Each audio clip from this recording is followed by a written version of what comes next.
I am so excited that you two are here with me today. Hi, thanks for having us. Absolutely. Okay, so first, where in Australia do you live? We're from Queensland in the Sunshine Coast. Okay, very cool. I love Australia. Yeah. Okay, so I want to dive right in, and I would love for you to share what conscious parenting is and what it is not, because I think a lot of times people have a misconception about that. And so I'd love to hear from you those two things.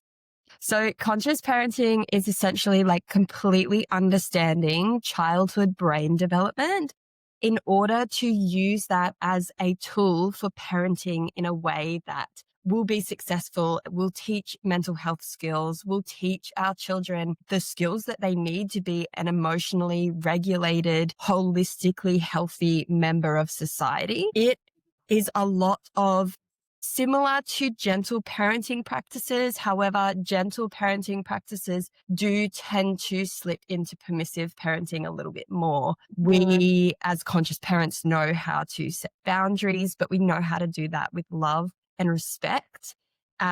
Most importantly, there's 5 big things we don't do in conscious parenting, and that is hitting, shaming, guilting, threatening, or yelling as parenting tools. Mm-hmm. Okay, awesome. So the very quick synopsis of it. I suppose a lot of the things other people might have heard in the past when they hear of conscious parenting, they might go, "Oh yeah, know a little bit of it." They might hear more so that idea of, the more known parenting styles. So in that psych world of, the authoritative, authoritarian, neglectful, and then permissive. And conscious parenting tends to sit more in that authoritative, democratic style of parenting, certainly away from that permissive style, and certainly not in that neglectful. And then certainly, like Sam was saying at the beginning, and sort of those things, that it's not as far away from that authoritarian style. So it sits quite comfortably in that authoritative, which is that parenting style of like, hey, we need to work together on type of things. It's not a you do because I say as parent, and it's not a, do whatever you want, freedom of choice, like in anything and everything, where the child just sort of runs around. That's that permissive, and definitely not that neglectful style either. So yeah, that's, I suppose, the long and short of conscious parenting. Yeah, I think one last thing I want to say on that is that, like, our motto is that for parenting, or our children are a relationship to nurture, they're not a problem to fix. Yes, yes. I love that. So for people listening, can you explain the difference between authoritative and authoritarian? Because I think people don't always understand that there's a difference. Yeah, absolutely.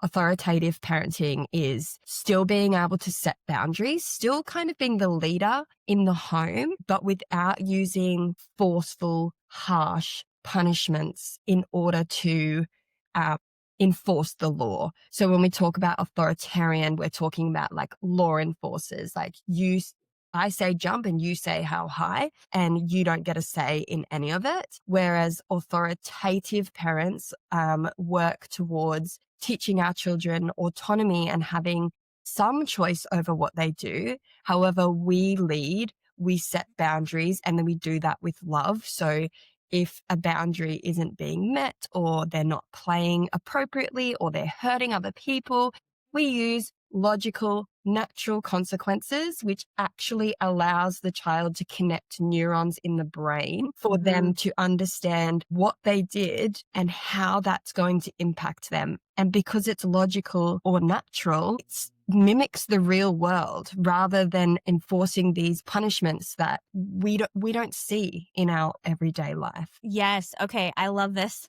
that you said that, because when I used to work with parents, I talk a lot about natural consequences, because a lot of times, and parents don't always know, right? And so it's they just assign random punishments to Things. something that happened. We're creating a phone contract for my daughter right now. Beautiful. And in the contract, for our part, we made a promise that we will not use the phone. We won't punish with the phone if it's not an appropriate, you know what I mean? Like, because she mouthed off or something, or we're not going to take her phone because she refuses to do her homework. The two things don't have anything to do with each other. Exactly. That's exactly what authoritative parenting is. And not the whole, but a large component of, the conscious parent is that, in that psych world is, you as parent, caretaker, whoever you are that primary caretaking and role model. So that, as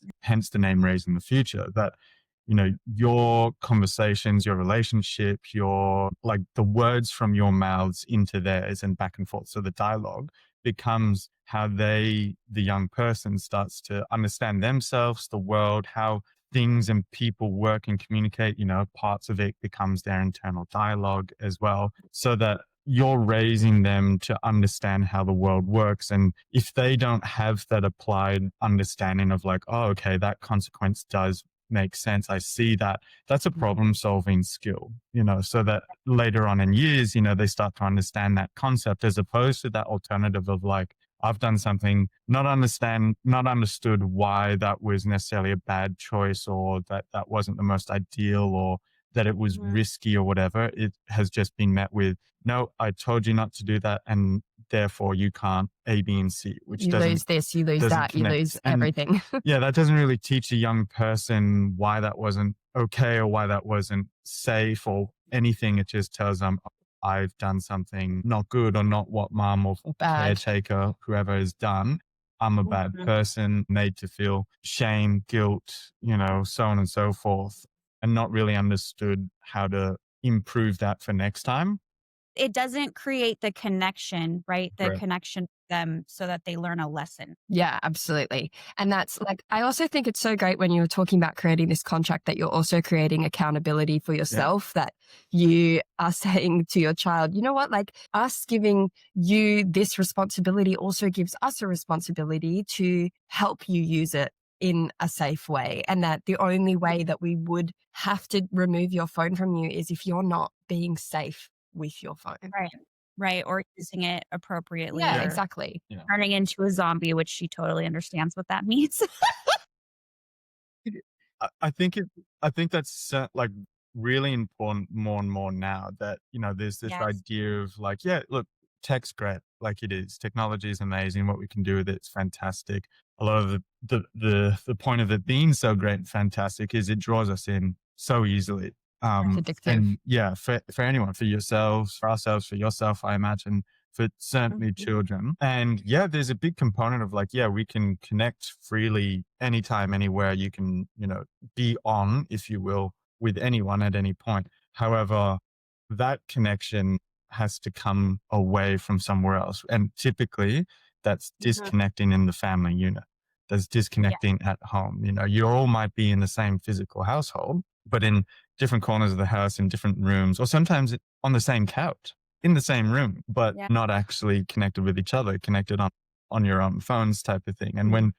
you know, when you're with children and when you're with the young people around you, and that's what's happening, like that's becoming more and more prevalent as they get, while they're younger. We see a lot of parents who are on their phones while their children are around them. And that's not a connection. That is disconnected, because, and it doesn't have to be, straight in your face things. Like, it's the simple thing of, a parent on their phone sitting next to their young person who's playing a toy, right? Mhm. And, Mhm. that's fine. And they're doing their own thing. And then that second the young person turns down and goes, oh, mom or dad, and they're still looking down at their phone. Oh, mom, oh, Yeah. dad, and they're still looking down at their phone. That's missed. That's Mhm. disconnection, and typically it's all right, let me pause what I'm doing. Yeah, little buddy, cool. Back to the phone type of thing. And there's no true connection in that. And Mhm. that's what they're really missing. And so when that's, young ages, so the 2, 3, 4, 5, Mhm. and then that just expands when they eventually get their tech of their own at whatever age, that's Mhm. what's been role modeled to them type of Yeah. thing. And Yes. yeah, and it's really hard to sort of, break that when it's already become established. It's fantastic Absolutely. hearing, your daughter, you said, was 11 then? Yeah. And Mhm. you're building that into whatever contract of like, hey, it needs to be used for these purposes in this way type of thing. And so that it's healthy use, still have it. Absolutely. It's got its purposes. It's got its other connections and safety and all that. But let's just be aware of some of these other things around it. And that's something we've seen a bit more with parents, with a lot of our parents and clients, if you will, with that slightly older. So as they start to get their own phones as well. And then myself working in schools with adolescents as well, really trying to, it's really interesting when you hear of, students who have had a lot of use and connection on their devices, whatever that is. And then you hear about, what was it like, 5 years ago? How old were you when you first got your iPad, phone, laptop, whatever?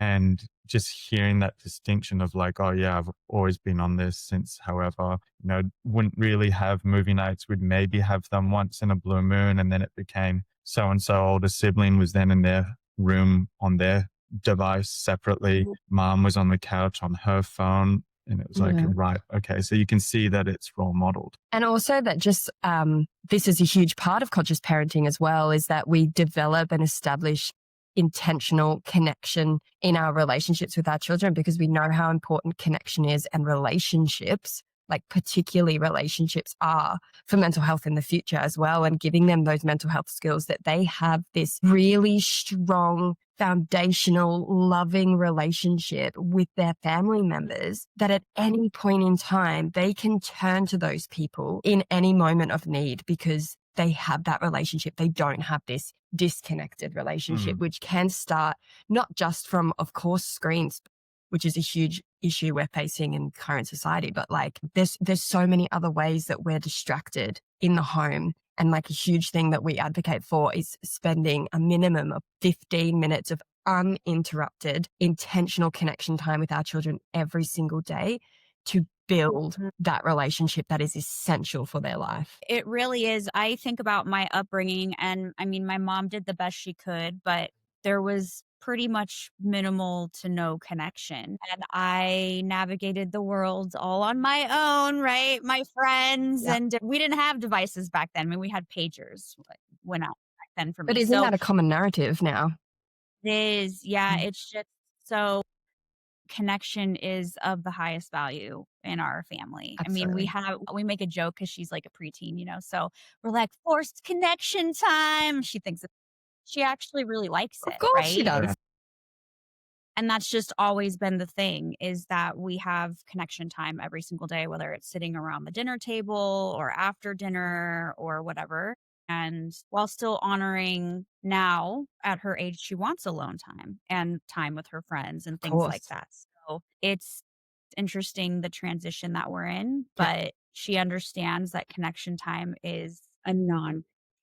Yeah. Perfect. And also just that, like, she also knows that you understand that transition that she is going through, where mum and dad have been, the whole world up until this point, right? And now we're flipping the narrative, and she's actually going to find her friends to be the most important influences on her life right now. And that you acknowledge and understand that is so important. Yes, totally. Also, the connection time looks different Yeah. Okay. because she's in. I don't know if you notice this a lot as kiddos are, getting older, preteen, teen. So I'm really, especially as her mom, letting her kind of dictate what that looks like so that we can maintain connection versus trying to force what I think that it should look like. You know what I mean? Perfect. Yeah. Yeah, absolutely. And I think Yeah. also just trying to not force the things that maybe they loved when they were really little, and like trying to go, but we used to do this all the time. And like we're trying to hold on to that past version of them that just doesn't exist anymore. Like allowing them to change and evolve. Something that, and I actually interviewed somebody at a puberty educator specifically for girls. And one of the things that she talked about a lot is this stage for girls, they're changing so much. And I'm sure boys as well, but specifically, obviously, I'm a girl mom. So that's my concern, right? And so they're changing so much, and how they want to interact, and how much they want to be touched or snuggled, and how they want to spend time. And so and a lot of times, because of how girls experience puberty and the emotional roller coasters they experience, moms will often struggle with it in a sense of they grieve out loud, my little girl, you used to be so sweet, like this. So I'm very mindful of these things, that this is really her process and I'm allowed to grieve, but I need to take that grief somewhere else, right? Yeah. I mean, And do you know what? Sorry, speaking of it, with a lot of my clients, regardless of their children's age, this is the huge thing that I hear them say. Like, my 4-year-old boy has just turned from like the sweetest angel into this awful human being. Like, you just see them go from like, and this is always almost the reason they come to us is like there's this huge, developmental shift happening. They don't quite understand the brain development. And so they're confused as to why their angel has turned into their non-angel anymore. Totally. Yeah, I think that's the often with biggest. other words. With other words, yeah. But Being a parent is real and it's hard, and yeah, yeah, yeah. totally. And I think that's the thing, like what you've hit the nail on the head there where you were talking about it's okay to grieve that, to be like, what happened? But it's not okay to grieve out loud to our children and make them Right. feel like the problem just because they're going through Yeah. developmental changes. Or there's something wrong with them, Absolutely. Yeah. or all these types of things. All things that Totally. are just going to damage that relationship. My husband, because he was struggling with adjusting, I said, you need to read the book. Like, you need to listen to the book. Just listen to the book. It will make so much sense. And he is, and it did, right? And a big piece of this is about educating yourself. And I think that Absolutely. that can be hard sometimes when parents don't know how or where or what is the right resource. And there's so much power in just educating yourself, right? Listening to a book on Audible or having a parenting coach or something like that. Course, yeah, and this is why we created our village that we have, because we wanted people to be able to have updated, regular education on every single topic that humanly exists in parenting, so that we can provide this like infinite resource library of things that's like factually and evidence based, and just to help them with those sorts of things. Like, it's so hard to find any of this type of research that is not conflicted with somebody else's Yes. opinion.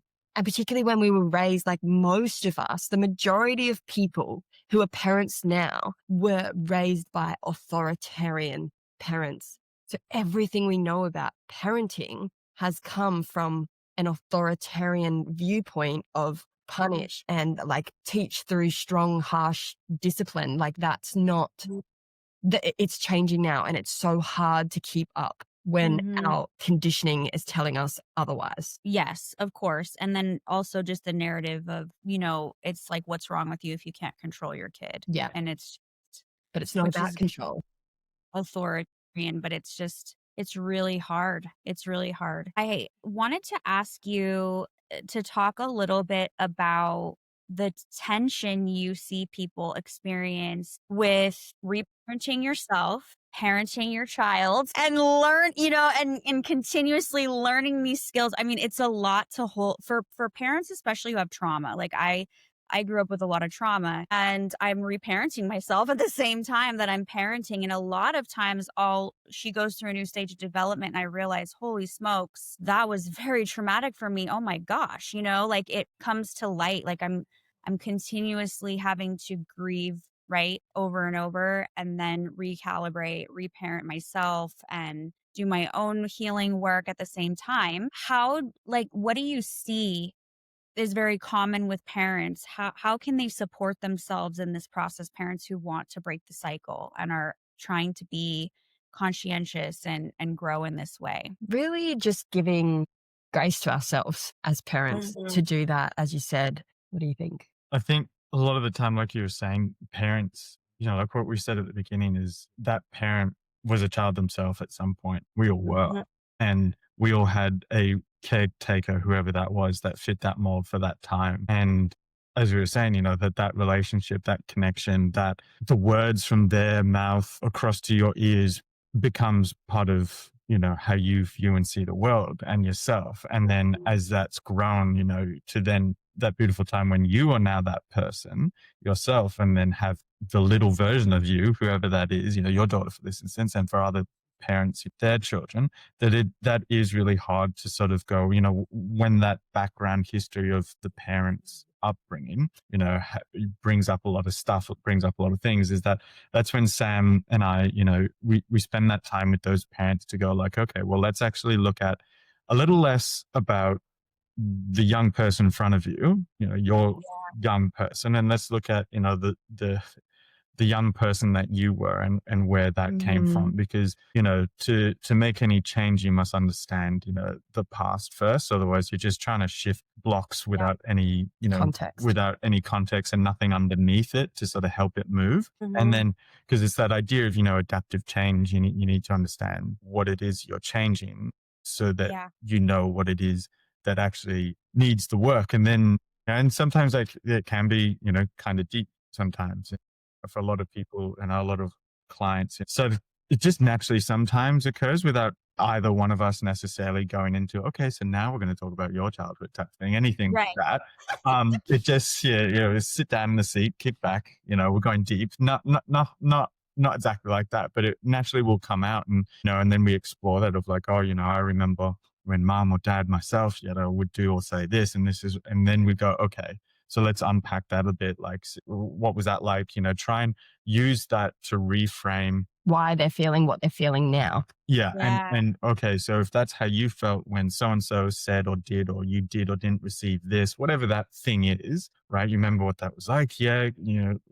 And then sometimes they'll, without much pushing, they'll go in, oh, that's kind of similar to how some of these other relationships that I've had, so on and so forth. And then you get to, as well, you, the person, hasn't changed. Well, you're you, that's the same person throughout that whole time. The other things around you have changed. And it's brought you to this moment now when you now have this young person where you can see how, the impact of, some of these other varying parenting styles can, impact that young person.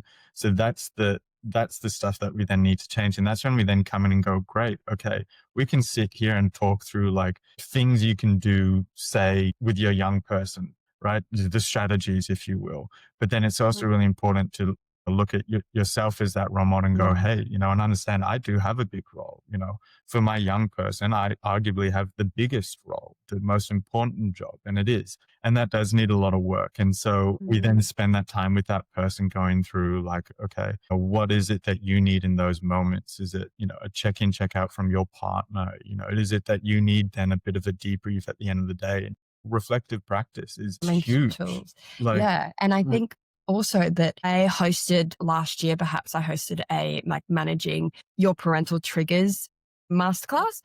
And what we looked into was that essentially the triggers that you gain as a parent are inherited from your parents. If your parents were triggered by a certain behavior that you had as a child, when your child then shows that same behavior, you immediately become triggered because alarm bells go off in your head and say, this isn't safe. This isn't safe. And so therefore you try to fix that behavior because your head is telling you it's not safe. Even though if we remove ourselves and we were more reflective and responsive in that moment rather than reactive, we would actually see that this moment is safe. It is okay. This is not an emergency. I can pause, calm myself, and come back to it.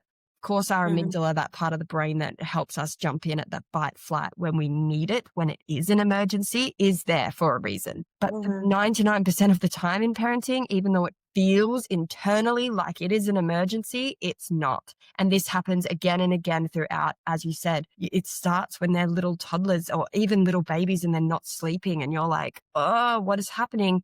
Through to when they're teenagers and they're slamming the door and going out and drinking alcohol and things like this that make you feel triggered and upset. Parenting is like a revolving door. You have to keep coming back and keep learning and keep developing. And it really is that reflective practice of, without that thing that just keeps happening, is always going to be perceived as that threat, that scary thing, or that thing that's not okay. But that reflective practice is that chance to actually work with a partner, work with a coach. Helps us get okay with it. Yeah. Where it teaches, maybe that's the wrong word. It sort of gives yourself that chance to sort of reconnect those two things of the fear and the object, the behavior, the principle of the thing, whatever it is, and connect it in a different way that isn't just an immediate, oh, that's not good, or oh, that's scary or unsafe or a perceived threat or whatever it is, or that just infuriates me, whatever it is. And that reflective practice is that chance to go like, okay, so this is what happened. I felt really terrible about it in a way. This is what I did. Okay, why did I feel that way? Okay, like we've talked about, there are all these things. Let's work through that. And is this really a threat? Is it really a safety thing? And if it is, great. How can I then work with it next time? And you're not going to be the master of it the very next day or the Right. next month. But the more you do that, whether even if it's with yourself, or you journal it or whatever it is, the more you do that, the more you're giving yourself that chance to or to connect those parts in the brain or that behavior with that emotion differently. So that the next time, and like I've just said, it might not be the very next time, but at some point, that jump, to that like flight, fight, freeze or flop response won't be as big. Yeah, it'll start to slow down. It's like that idea of riding a bike that, you once it's there, it happens really quickly. You almost need to relearn that process in a different way, type of thing. Last thing I think is that also when we're saying give yourself grace, like when you're reparenting and relearning, is that you are going to make mistakes, but a huge part of that and a huge part of conscious parenting is that we apologize for our mistakes. Like if we make a mistake with our child and we snap when we, because it just happened, we couldn't control it in the moment, it just happened. We take the time to apologize and say, it wasn't okay. That was my fault that I couldn't control my emotions. It has nothing to do with you. I shouldn't have done that and I'm really sorry. And removing the guilt or the shame onto the child of saying, I'm sorry I did that, but you made me so angry. Like changing that narrative that, maybe our parents did apologize to us, but it was always then put back onto us rather than going, actually it was me. I didn't control myself and I'm the full grown adult with a fully developed brain. Giving ourselves the grace to make mistakes, but heal from those mistakes and repair from those mistakes. I love that. Something came to mind while we were talking about this.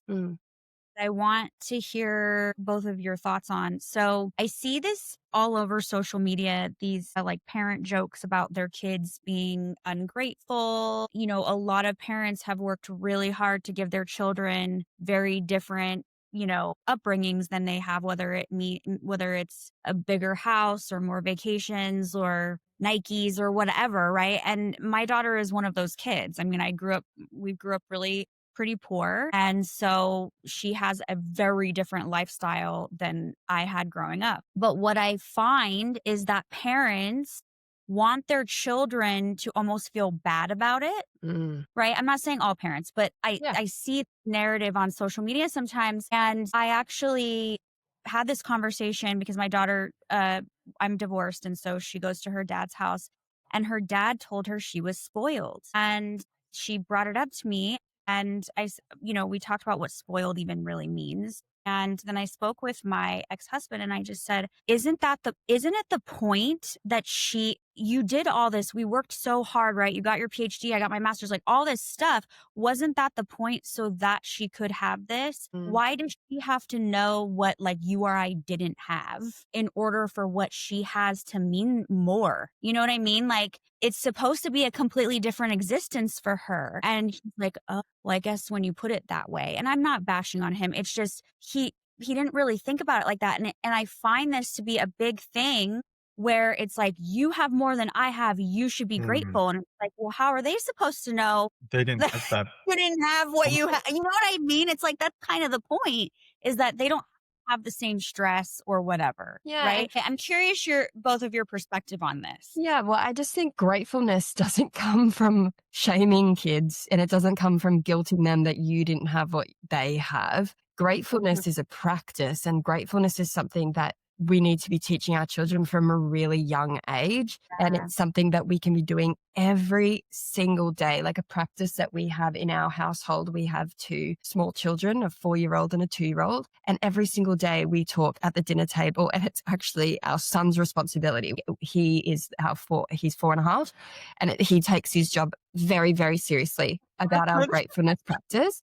He actually gets really upset if somebody else asks the Yeah. question. But we talk every single day. What was the best part of your day? That's the question that he asks every single person at the table, and he has a particular order. It's actually quite cute the way he does it. But we try when we give our responses, because as the adults, we have to model responses that show what we are actually really grateful for, rather than just saying the best part of my day was going to work or hearing a good song or something.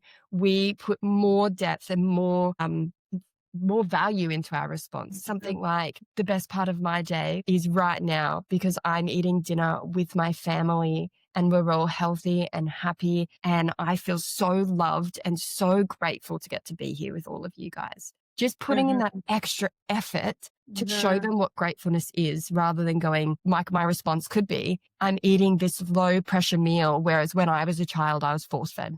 And I think, like, just on those other moments where, anytime you're out anywhere doing anything that's really fun or just really magical or like Yeah. whatever it is. And for us, we live by the beach and there's a lot of nature around us as well. And so pretty much anytime we're out there, we take that second or two to go, wow, dude, like how special is this? How lucky to be here, yada, yada, yada. Not just because of this or that or anything, just how beautiful. You could go anywhere. You could go to a park and do it type of thing. And that's that same teaching of like, how it is to sort of appreciate things and take a second just to stop. So coming back to, what you're saying about this idea of gratefulness and sense of like, uh, not sense of being spoiled or not, but just this idea of like, you should be grateful for what you have versus what others don't have. Children suck at that. They're not supposed to Psychologically speaking, yeah. understand like I have this and so doesn't. So I understand what they must think or feel or go like, humans aren't particularly amazing at that anyway, even Because we're adults. egocentric. Children even more so. And that's an understandable thing. They're supposed to be. And it's not till they develop and they understand a sense of community, partnership, and even there's a lot of young adults and adults who struggle with that too for different reasons. That's what I mean. It's not we suck at it. We're social community beings, but that skill of understanding others is often hard. That's a personality trait to be able to do that, and not everyone's switched on in that area. yeah. Way. Well, and I think gratitude and empathy kind of go hand in hand as they develop. So these things have to be modeled.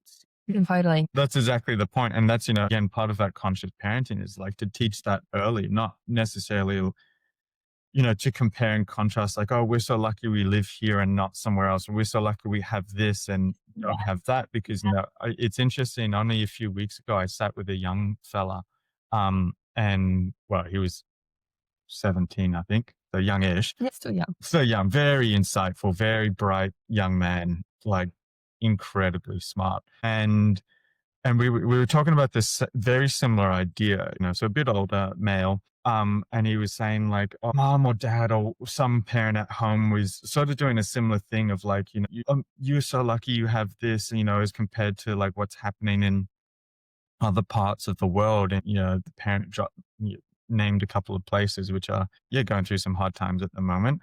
And the young fella was like, I get it. And I know what's happening over there is terrible and I'd hate to be that, but I'm not there.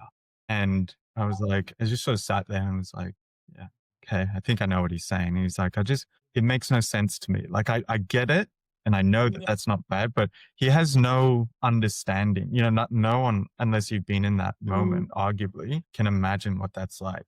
We don't, and it's the same, in our sessions or in my sessions with other people, adults, even, when they sit and they go through, terrible things that have happened in their past. And thankfully I've never had to experience any of those things. It's the exact same way. Like I will probably never understand exactly what that's like because I haven't had to live anything like that. Yet I can understand a bit more of what that might be like. And for a young person to be thrown at, you should appreciate these things or what we've given you, or you should show how much you love this or are thankful for it, because you could easily not have had it like I hadn't had it. They don't understand what that's like. And so to make that connection, it's almost like, I don't really understand what you're asking of me, mom or dad. And so again, it comes back to that teaching of like, well, let's just let's just appreciate the things as a compared to necessarily contrast them to what you or what others didn't have. And because that's not Mm, really teaching them anything. yeah, It's exactly. hard to teach something that isn't there, as in that understanding of not having things Yeah. or a Yeah. different upbringing. I think a really cool example of how like the way we've modeled gratitude has been seen in our parenting is I had this really beautiful moment that actually could have turned quite bad if I was an authoritarian parent. I was trying to Mhm. get my son inside for dinner several weeks back, and he climbed up on top of the car outside. And internally, I was like, "Get down from that car!" I was instantly, I was like, "Are you serious? Come inside right now!" But he was like, "No, Mama, you have to come here. You have to come here." And I was like, "Okay, okay." So I just kind of jumped on the little side ledge of the car and he goes, "Look." And it was the most beautiful sunset and the bats were flying Mhm. through. And he was like, "Look how beautiful the sunset is from up here. We are Mhm. so lucky to live here." Something we say all the time. Like, we're so lucky to live Mhm. here. He was like, "We're so lucky to live here."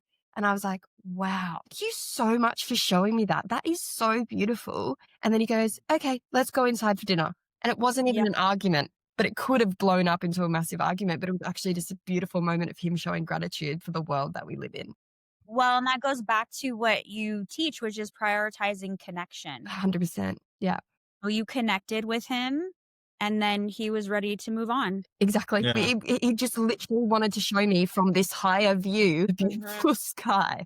Like, it's Mhm. sometimes when we actually pause and we get to take those moments to be like, instead of reacting, being like, "Oh my God, I can't believe you just climbed up on top of the car," we take those moments to be like, "Okay, let's just see where this goes. Let's connect." It's such a beautiful moment that like I think I will remember that moment for the rest of my life Mm. rather than it being something that traumatized me. Yeah. Like what you're saying, could very, and I get it, you'd see it a lot very quickly where other parents would, or anyone else would go like, hey, don't climb up there. That's not safe, so on and so forth. Because if there's that perceived threat. And that instantly, when you then look at like the psychosocial models, like that's just cut straight. So you've got that like autonomy versus shame component of where he Yeah. wanted to go and do that, he wanted to climb up to go and see, get a higher vantage point.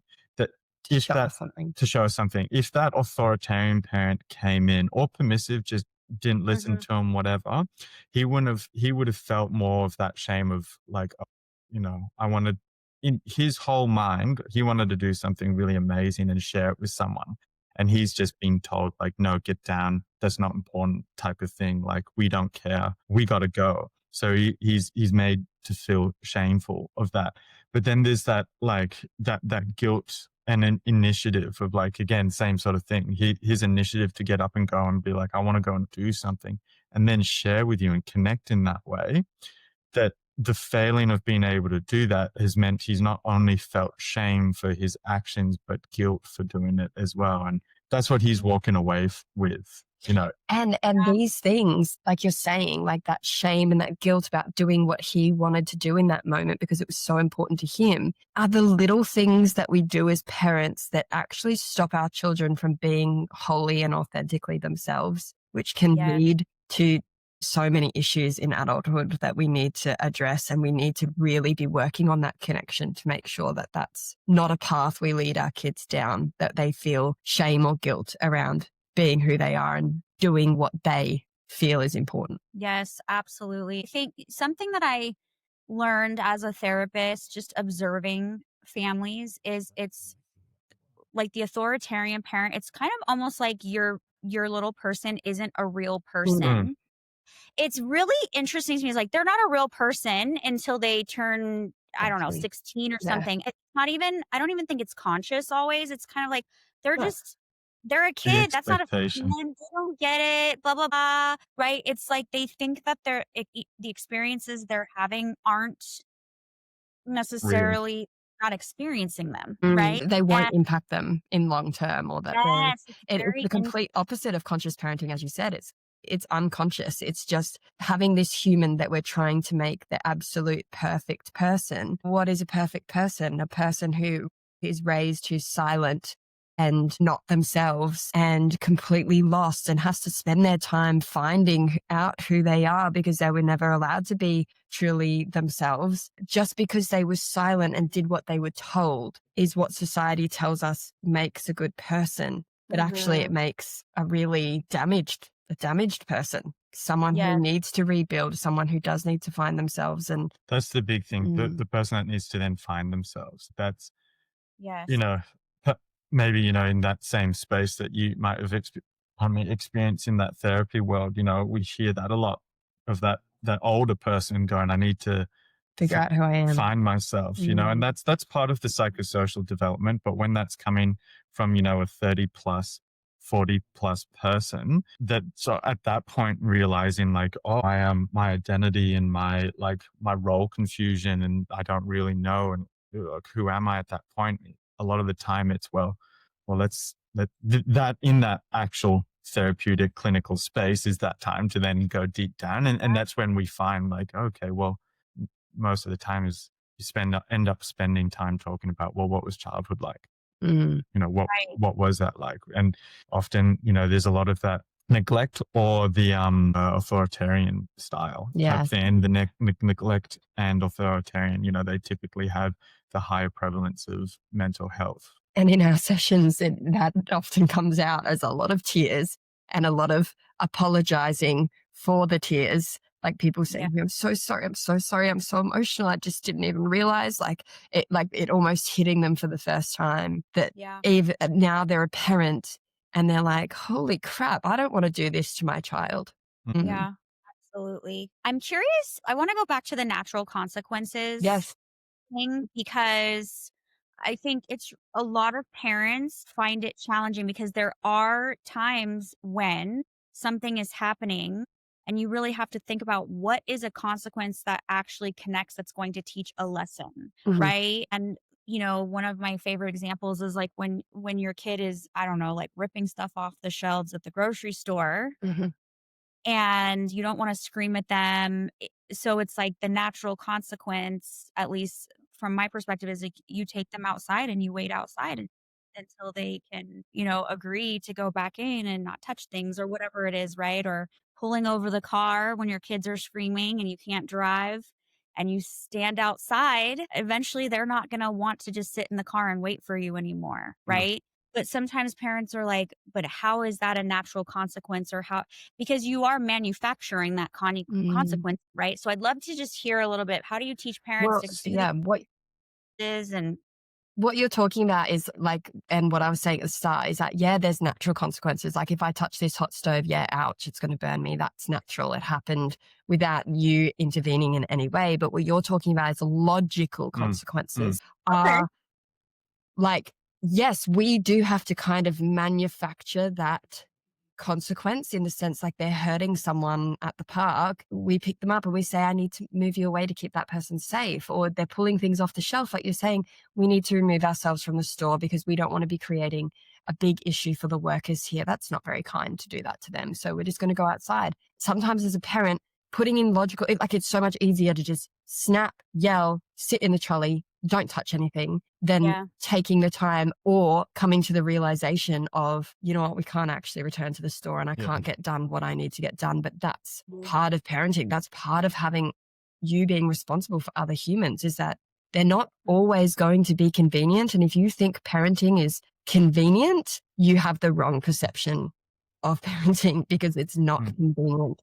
At all. Yeah, totally. It's not convenient and it's not going to be easy and you're not going to get to do all the same things that you used to do. And I think that's a huge misconception that Yeah. people have coming into parenting is that they're going to get to do all the things that they used to love and their kids are just going to come along and it's going to be so easy and they can just still go out for Yeah. dinner and drinks, no worries. Like, and their kids will be fine. They're not going to be overtired and throwing tantrums. Like, it's not the reality of the situation and logical consequences do come in place. But also as parents, we need to make decisions around not just what's best for us, but what's best for our children and what's best for our children in so many different ways, like considering their emotional regulation at certain times. Like, are they actually realistically, are they going to make it to 9 o'clock at night when they usually go to bed at 6:30?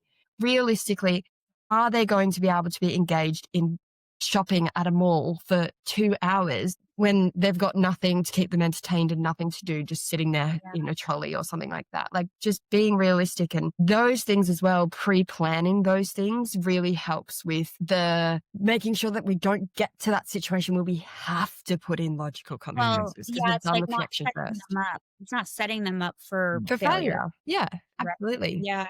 And, Yeah. you know, what I think is becoming more and more the case, you know, is that kind of this idea of like expectation of, oh, it should be easy, should be convenient, you know, which leads into that authoritarian style of like I say you do type of Mm. thing, or that permissive where neglect will say, oh, just it's not working, so I'm just going to ignore it, turn a Mm. blind eye And thing. then the Is that emotional suppression of the child. yeah, is Mm. that like, and I sit in this space a lot with parents and schools and, you know, employees and ourselves as well. It's like the demands of societies and cultures more and more are becoming much more demanding Yeah. of the adults.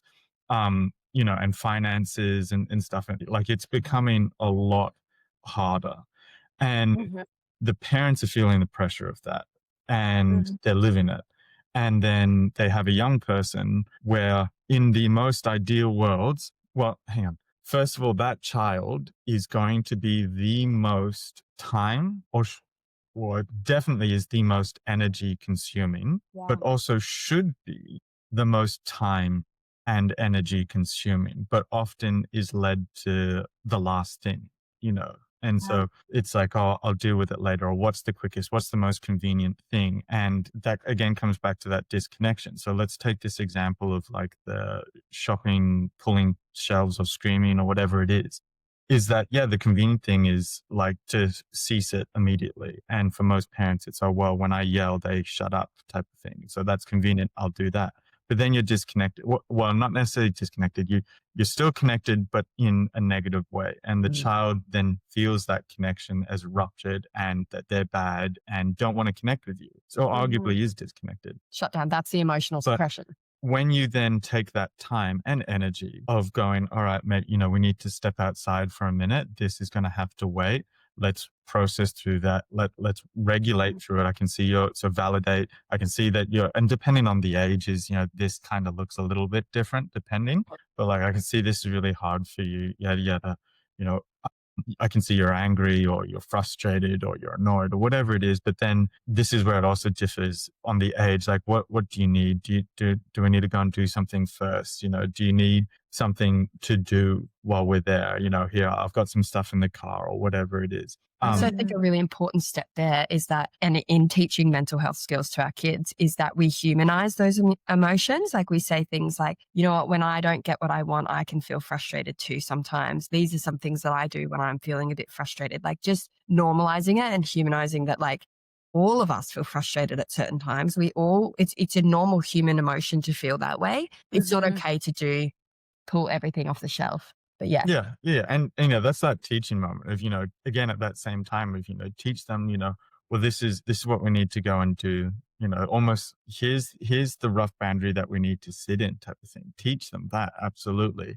And I can see right now we're outside of that, right? So we're going to spend some time actually, you know, let's process through this. Let's make sure you're walking back into that space going, all right, this is our job, you know, and for the, again, depending on the ages, for the younger ones, giving them a job to do so that they're involved type of thing. So Mhm. they're not just simply sitting there going, this sucks. I'm going to pull stuff off. I don't want to be here. I don't want to do this. I want to do I'm something else. bored. Yeah. So, and like, that's a very small snippet into like the context of what we mean by like, that's a huge time consumption. And, you know, I think maybe you were saying earlier of like in that same example, maybe we can't continue. Maybe we need to leave this. And again, I come back to that same idea. Like, yeah, obviously that's time. That's not convenient. That's time Yeah. and energy consuming. You then also have to, as the parent, deal with that frustration and not place that on the child, And the which is consequences of that hard, later, that you have to go shopping again later for whatever. which is really hard. Then overlay that with, you know, the pressures of, you know, both parents working or single parent households as well. Like that was your dedicated time to get the food shopping done or whatever it was. And now that's gone or it's doubled in time. And this is what we come back to again of like, there's that disconnection of families because of the pressures of The needing to external work so world. much, and the pressures and mental health of the parents themselves going through whatever that is. And that is a lot. And we see that more and more, and that is becoming harder and harder. Whereas, you go back not too long ago and you only really had the demand of a one parent income to be able to sustain. And so the ability to actually connect and work on those things was a Spend lot time with our easier. children. You Mhm. actually had the time.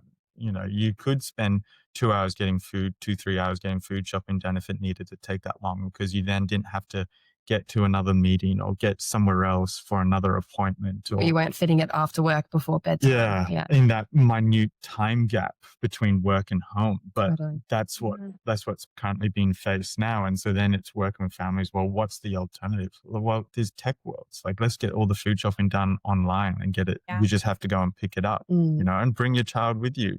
Again, explain through that Solutions, process. problem like, solving. Do work- this with our children. Lots of Yeah. practice of it. Yeah. And that's like a very small, simple example of the time and energy for parenting that it really does take and is becoming less and less frequent. Yeah. And I think also what you're talking about there is that, like, yes, that whole process that he just went through, the validating, the acknowledging the feelings, the humanizing the feelings, the giving alternate strategies, that doesn't have to happen straight away. That's not like a consequence where you're going, okay, you shouldn't have done that. This is what we should do.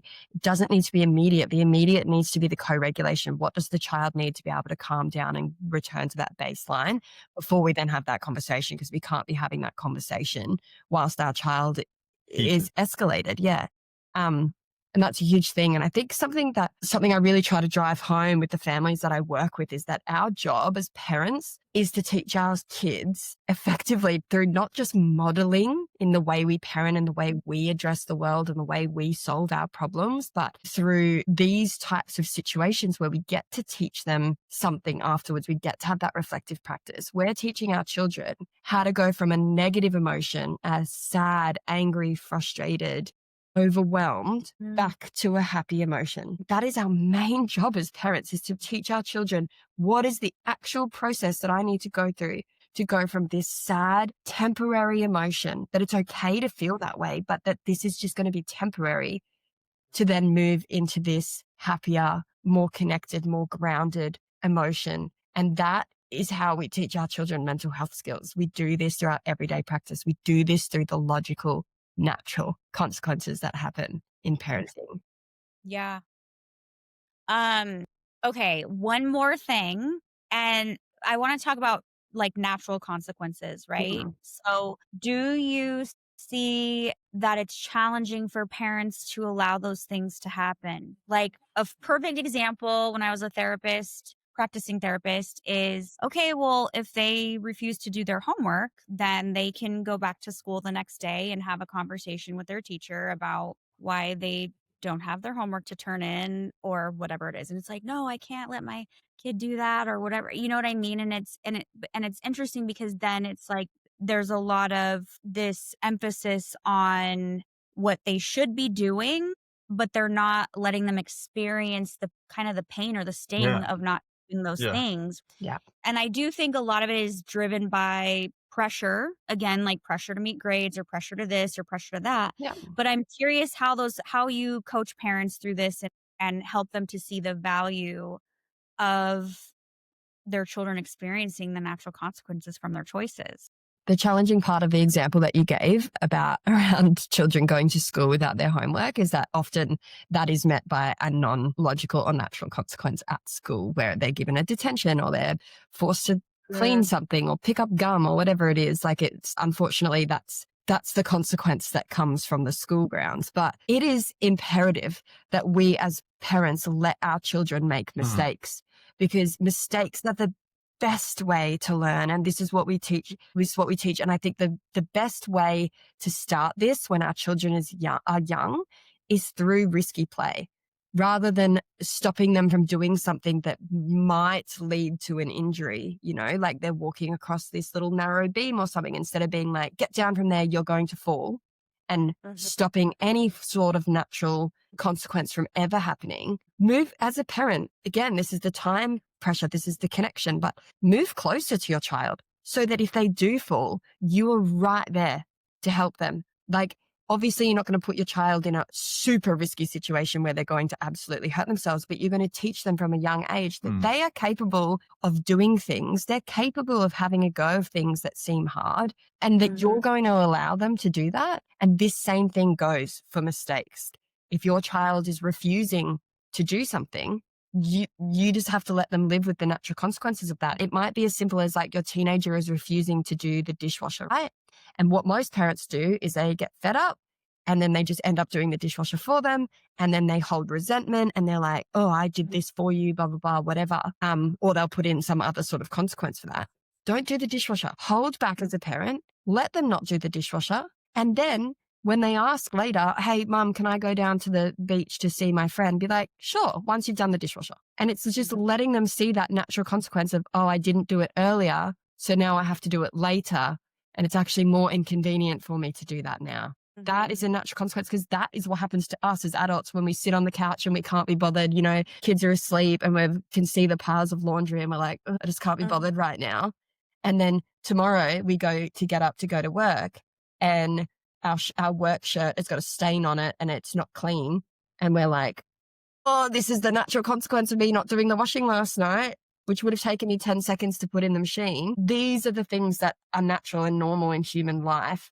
And that's what we need to teach our kids. Let them make the mistake. Don't fix it for them. Stop fixing your children's mistakes. Stop fixing everything for them. It doesn't teach them anything. Resilience. It just teaches, it doesn't teach them resilience. It just teaches them that mama and dad are always going to swoop in and save the day, which is not. Well, it also teaches them that they're not capable. Yeah, totally. And they are. Yeah. And then how do you teach parents to put boundaries in place? I know that sounds so silly, but people feel so uncomfortable with boundaries. But then when they don't have any, they're very upset or resentful or like feel that things are out of control, right? And I think that how do you teach that to parents? How do you teach them to do that with confidence? Yeah. And, you know, That's the thing, the confidence is that it's like if you run a country or a company and you say to all the people in that thing, like, hey, I just want you to do good. And they're like, okay, cool. But what is that? Or Right. what is it not, type of thing? That's not a confident leader for that country or that company, right? A confident leader, a good leader is one that sort of gets down with the people, understands it, and gives good delegation skills of like, I need you to do this, I need you to go and do that, I need you to email that, or whatever it is, right? They're assigned quite explicit roles, if you will. Yeah. Now, you're the leader of your own home as the adult, right? Or the parent, I should say. And in that same way, you need to be quite confident with like, hey, well, what is the boundary? Because the second you start, making a boundary on the whim, the child then goes, wait, but Makes not that sense. they're going to use this language, but that wasn't the boundary for yesterday. That wasn't the boundary when dad was here. That wasn't the boundary in the morning or whatever it is. That's the first thing is like, we really need to sit down and look at, well, what is the boundary? What is the expectation? Why is it that, and because sometimes they'll say, oh, here's the expectation I have or the boundary. And, sometimes we go like, yep, okay, cool. That checks out. That makes sense. Yeah. So how are we then sort of delivering it to the young person or the child, whatever? What do you need to supply for that young person to understand what that is, right? And give them examples of what that is, show them, teach them, all the strategizing around it. But then a lot of the time, there's that instance of like, oh, so just run by me again. Why is that the boundary? And is that a boundary of, convenience? Is it a boundary of, I want to teach them something, like in a good way? I want to teach them something. I want to teach them a lesson type of thing. But I want to teach them something in a good pro-social way, because that is probably the most important thing, is that confidence in understanding, well, what and why is the boundary? Is it essential? Is it valid? And then we go, well, yeah, if it ticks those marks, we then go, okay, well, now we need to sit down with the young person and talk them through it. We don't just ourselves make up, even if it's really confident, we go like, yep, this is the boundary. We know it, and expect the young person to just know it and understand it, depending on the age, 11-year-old daughter versus 4-year-old daughter type of thing, are going to need it explained in very different ways. And for, the preteen adolescent type of child, they're going to need that sense of like, this is your role, because we then need them to stick away from that sense of inferiority. So we're not saying do this just because I say, here's the reasoning behind it. So this is why that boundary exists. So it's very similarly with the contract, I assume.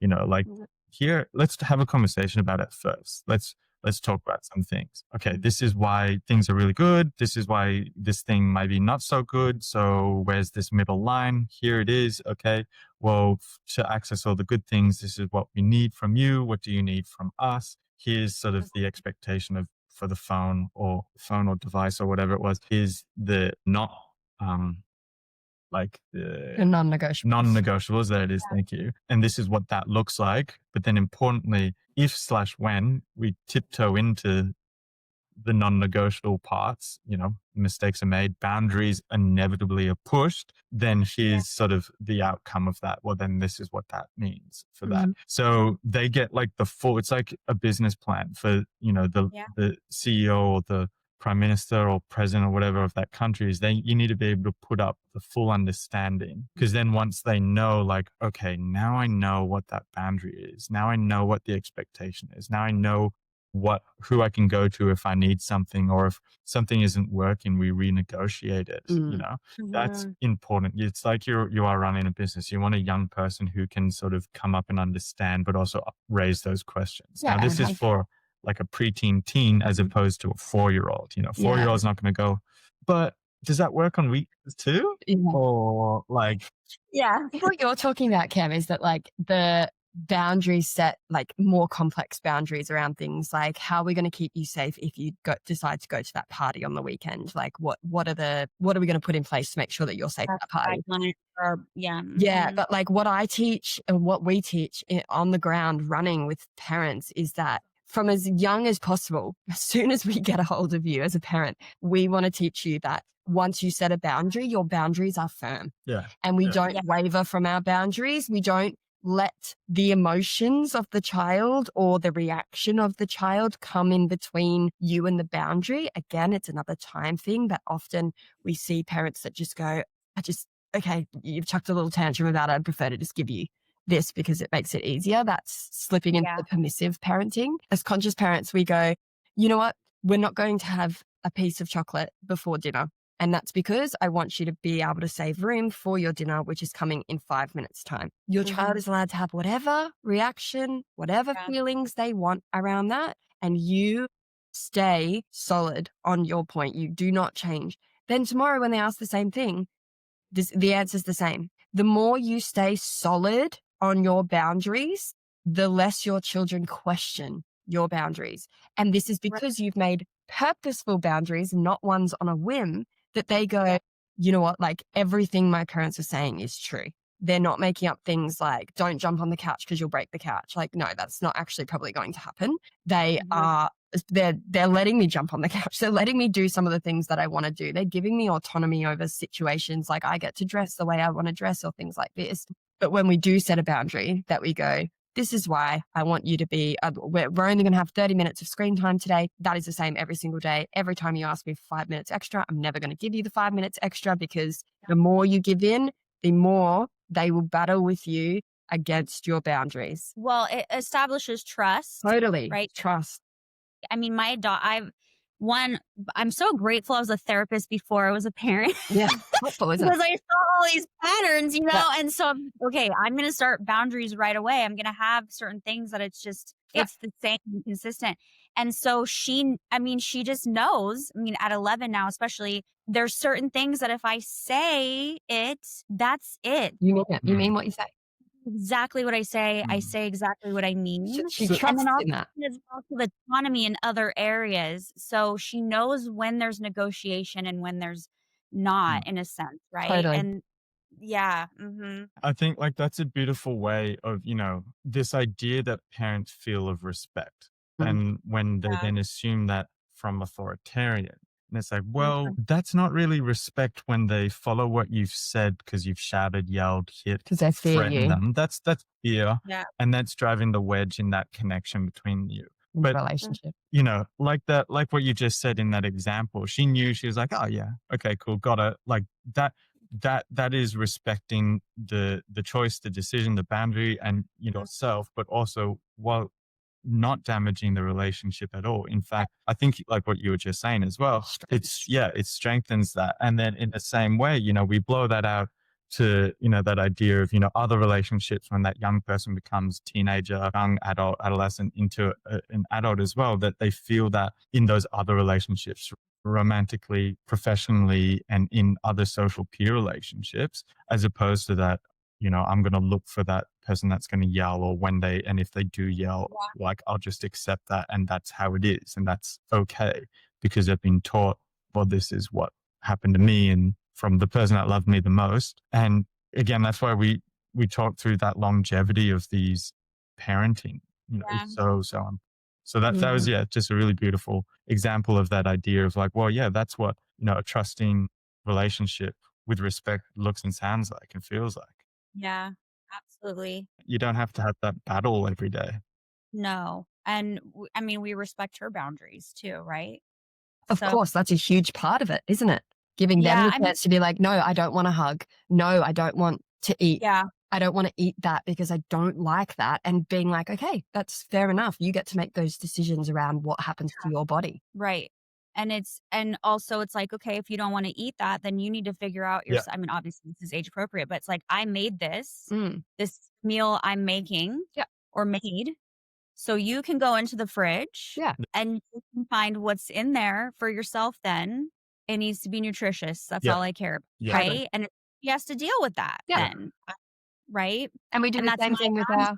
yeah, exactly. It's your boundary. And you do the same thing with toddlers in the sense of dinner time where you go, you may make a meal that you've made for everyone and you put like bit of that on the plate, but then you also put some things that are safe, that are also nutritious, that they will eat, because a whole other topic around food, but like giving them that autonomy over what they eat, even from that young age, and giving them Really exposure to important. everything. That's a boundary. Like that's a huge boundary. Like this is what I've served. This is what's for dinner. Or this is what's for lunch. Afternoon tea is in 2 hours time. Totally. Yeah. Totally. Oh my gosh, I love this. I could talk with you two for hours. Yes, same. But I will be respectful of your time. Can you tell everybody listening in, like, where can they find you? Where can they follow you? So we are predominantly on social media at raising the dot full stop future.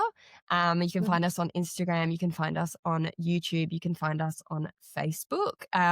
We have on our links in all of those places, you can see the list of our courses. We have infant, toddler courses. We also have, which are 4 weeks for our infant course and 6 week for our toddler course.